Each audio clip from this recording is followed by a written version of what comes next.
নমস্কার সবাইকে। যারা ত্রিপুরা টেট পরীক্ষায় 2022-এ পাস করছিলা, তোমাদের ফাইনালে কিন্তু টিআরবিটির যে মেরিট লিস্ট আউট হয়ে গেছে। তো তোমরা এখানে টোটাল 162 জনের নামের তালিকা প্রকাশ করা হয়েছে টিআরবিটির সেই স্ক্রুটিনির মাধ্যমে। তো এখানে গ্র্যাজুয়েট টিচার হিসাবে যারা টেট 2 পরীক্ষায় পাস করছিলা, তোমাদের কিন্তু এখন এলিমেন্টারি এডুকেশন যে ডাইরেক্টর অফ এলিমেন্টারি এডুকেশন ডিপার্টমেন্টে তোমাদের নিয়োগ দেওয়া হইব 6 to 8-এর টিচার হিসাবে। তো তোমাদের এখানে টোটাল 162 জনের একটা লিস্ট পাবলিশ করা হয়েছে টিআরবিটির ওয়েবসাইটের মাধ্যমে। তো তাছাড়া যদি তার মধ্যেও যদি কেউ কোনো ক্যান্ডিডেট বাকি থাকে, পরবর্তী সময় কিন্তু আবার মেরিট লিস্ট নেক্সট টাইমে আবার পাবলিশ করা হইব।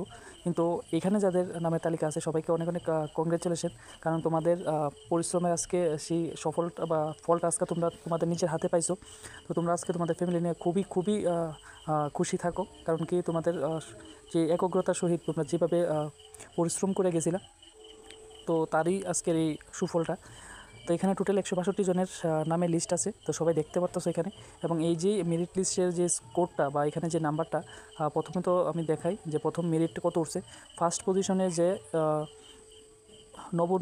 নবনীতা সরকার, ওনার যে টোটাল ওয়েটেজ আছে 73.17%, সেখানে 100-এর মেরিটে সেটা, অর্থাৎ এখানে টেট টেট পরীক্ষার মার্ক নেওয়া হয়েছে, তারপরে বিএডের মার্ক নেওয়া হয়েছে, তাছাড়া 12-এর মার্ক, গ্র্যাজুয়েশনের মার্ক।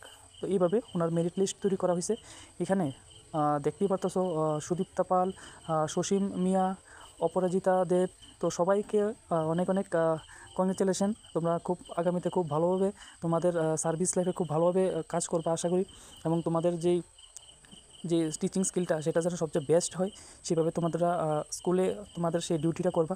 এবং এখানে যারা জিটি পোস্ট হিসেবে নিয়োগ পাইছে, এবং তাদের অফারও কিন্তু খুব বেশিতে বেশি 1 মাসের মধ্যে তাদের হাতে অফার এক এক করে সবার বাড়িতে আয়া পড়বো।